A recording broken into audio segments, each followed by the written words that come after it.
يا مساء الورد والفل والياسمين على حبايب قلبي. وحشتوني كتير من الحلقة اللي فاتت، وجاي لكم النهاردة بحلقة جديدة. أتمنى من قلبي إنها تعجبكم. بس عايزة أفكر، لو الحلقة النهاردة عجبتكم بجد يا ريت تفرحوني باللايك والاشتراك في القناة. وقبل ما نبدأ حلقتنا يا ريت كلنا نصلي على رسول الله عليه أفضل الصلاة والسلام. ويلا بينا نشوف الحلقة النهاردة بتحكي عن إيه. كانت سرايا التهامي بتستعد لاستقبال العروسة الجديدة، ولكن بدون فرح، وده أثر غضب عباس وابنه. قال لإيمان بعتاب: جرايه يا حاجة، هو أحمد ده مش زي ابنك ولا إيه؟ شايله ايدي كده من كل حاجة وسايبة الخدم هما اللي بيعملوا التجهيزات، وأنا مطلوب مني إيه يا حاج؟ أنا عرفتهم اللي عليهم يعملوه وبتابعهم بنفسي، بس مش شايف يعني حد مهتم يا حاجة. حتى أخته الوحيدة قافلة بابها عليها، وكأن هي اللي هيجيب لها دورها. الصراحة جيجي ما تستاهلش اللي ابنك عمله فيها ده. البت بقالها كام سنة معانا، ما طلعتش منها العيبة. مش هين عليا إن أساعده على ظلمها. أحمد بغيظ، ولما جوزت ابنك على مراته كان عدل. جوزت الشم والندامة. كلكم عارفين اللي جبره يتجوز على مراته. مش هنفتح في اللي راح. فاطمة بغل، هو كانوا طول واحدة زيي. أنا اللي اتنزلت وقبلت بيه، ويا ريته راجل زي بقية الرجالة. رامينه سايبني كده زي البيت الوقف، ولا مني متجوزة ولا مني متطلقة. خراسي قطع لسانك يا فجرة ابن سيد الرجالة. لو كنت عدلة كان رعى ربنا فيكي، بس انت طفشي بلد. وبعدين ما هو غصب عنه لو مش قادر يشوفك ست، لأنه مع ست الستات اللي مالية قلبه وعينه. جن جنونها وما قدرتش انها ترد، وطلعت على فوق. وبمجرد ما قفلت بابها خرجت تليفونها وطلبت رقم، ولما رد قالت بهمس: اسمع ما اقولك، انت لازم ترجع البلد حالا. انا موافقة على اللي قلته، انت صح. مش هنرتاح ولا هنعرف نشتغل غير لو خلصنا منهم. انا موافقة. وفي القاهرة، وبعد ما جواد دخل غرفته مع دهب قال لها باشتياق وعش: وحشتيني يا حبيبي. استغل فرصة وجوده في القاهرة، واللي خلاها حجة عشان يحضر الاجتماعات اللي تخص مهمته اللي شغال عليها، بعد ما سابهم في شقته تحت حراسة مشددة. ولكن في الخفا راح مع السواق الخاص بيه لفرع المصنع، وقابل سليمان، واللي كان مجهز له هدوم وشوية حاجات لتغيير هيئته عشان يقدر يخرج من المصنع بشخصية تانية تماما. عارف ان هو متراقب، ولكنه ذكي. اتخفف زي واحد من العمال وخرج من الباب الخلفي. بص حواليه يتأكد ان مفيش حد بيراقبه. مشي بطريقة ثابتة لحد ما وصل لشارع جانبي، وهناك لقى عربية سودة. دخلها بسرعة، وبمجرد ما قفل الباب قال: يا رب يا رب خليك معايا، ساعدنا نخلص عليهم عشان اخلص بقى. وصل لمقر جهاز المخابرات بعد ما بدل هدوم العامل ببدلة أنيقة، ودخل بهيبته وشموخه لحد ما وصل لمكتبه. قعد وراه وقال للمجند المسؤول عن خدمته: البهوات جاهزة للاجتماع، في انتظار سعادتك يا باشا. خرج سيجارة وولعها وقال: تمام، بلغهم 5 دقايق وهكون هناك. اعمل لي قهوة وحصلني بيها. قعد على رأس ترابيزة الاجتماع بكل هيبة، وبص لهم بهدوء مميت وقال: اشجوني بقى، وصلتوا ليه؟ بدأ فهد الكلام وقال: كل تحركاتها في البيت عادية يا فندم، حتى المكالمات اللي بتعملها ما فيهاش أي شيء تدل على أي حاجة خالص. بس لاحظت بقى إن في بعض المكالمات بتطلع تعملها في الجنينة، ومش بتاخد أكتر من 5 دقايق. مهند قال: حاولنا نعرف إذا كان معاه خط تاني أو لأ، بس للأسف ما وصلناش لأي حاجة. وشريف قال: حتى أحمد وعبادي وفاطمة كلامهم عادي جدا، بس في حاجة غريبة لفتت انتباه الرجالة اللي بيراقبوا البيت. اتعدل في قعدته بانتباه، فكمل شريف: في بنت صغيرة كل يوم الساعة 10 الصبح بتروح لتوحيدة وبتديلها كيس عيش. ولما استعلمنا عن البنت دي طلعت مجرد عيلة أمها بتخبز وبتبيع للمعارف والجيران. اسمها ايه البنت دي؟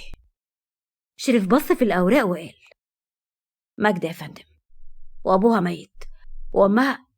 وقفوا جواد بكف إيده وكمل عنه: عارفها، أمها أرملة وبتصرف عليها هي وأخواتها. كمل جواد وقال بذكاء: الكمية قد ايه تقريبا يا شريف؟ شريف باستغراب: مش عارف بصراحة، يعني ده عايش عادي. خبط بإيده فوق الترابيزة وقال بعصبية: انت أهبل ولا عبيط؟ انتوا مش عارفين في شغلنا أي حاجة، وكل حاجة مهما كانت تافهة بتفرق، وإن الحاجات الصغيرة هي اللي بتوصلنا لآخر الخيط.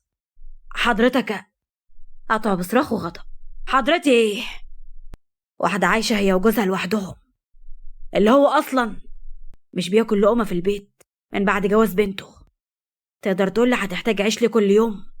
وبتعمل بيه ايه؟ ها؟ بسأل على الكمية عشان أعرف إذا كان ده طبيعي أو مثلا عدد قليل، إنما مش هيبقى طبيعي أبدا لو كان الكيس مليان، مع إن في الحالتين الموضوع في حاجة مش طبيعية. بصوله بصدمة، لأن الفكرة دي ما خطرتش على بال حد فيهم وما قدروش ينطقوا بحرف. بصلهم باستهزاء وقال: بصراحة كده مش لاقيلكم وصف بجد. يعني لو مشغل معايا عيال لسه متخرجة جديد كانوا فهموا ونفذوا اللي بفكر فيه. وبص لمهند وقال: أخبار شيكا ايه؟ آخر تحركاته من بعد ما كلم أخته آخر مرة. وفهد رد عليه وقال له: اتحركوا كلهم وخرجوا من قاعة الاجتماعات وسابوه لوحده. بعد ما فضل الاجتماع حوالي 5 ساعات ما سابش صغيرة أو كبيرة إلا وناقشهم فيها، وإدى أوامره بتنفيذ القرارات اللي أخدها عشان يقضي على كل المجرمين.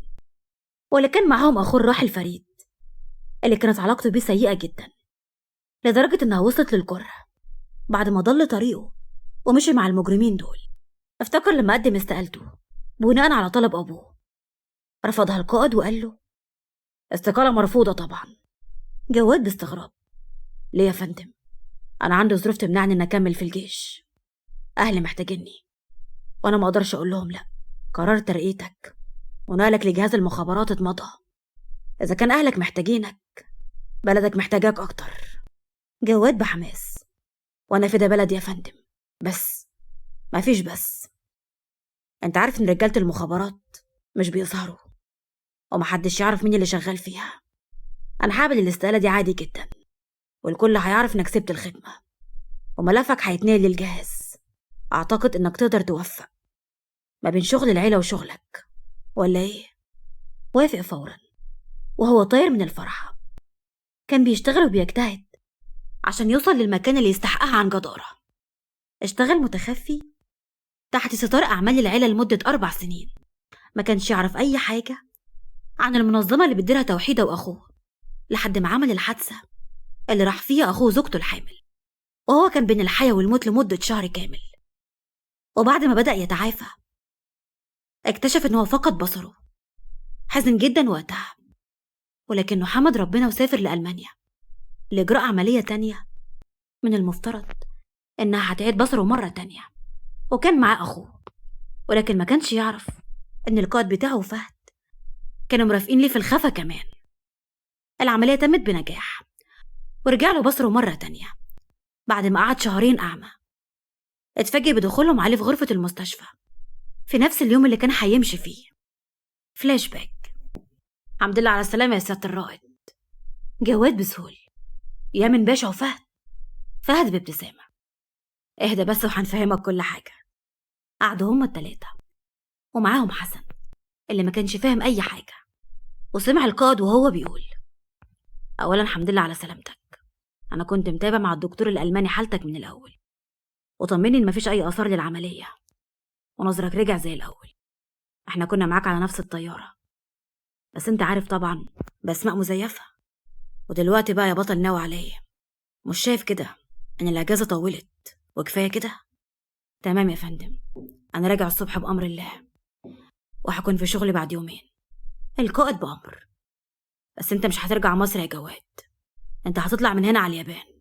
بص له حسن وجواد ليه باستغراب، وقال جواد بحيرة: في شغل هناك يعني؟ بس أنا كل المهمات اللي بمسكها جوه مصر. ما هي مهمة جديدة جوه مصر، بس الأول لازم تسافر اليابان.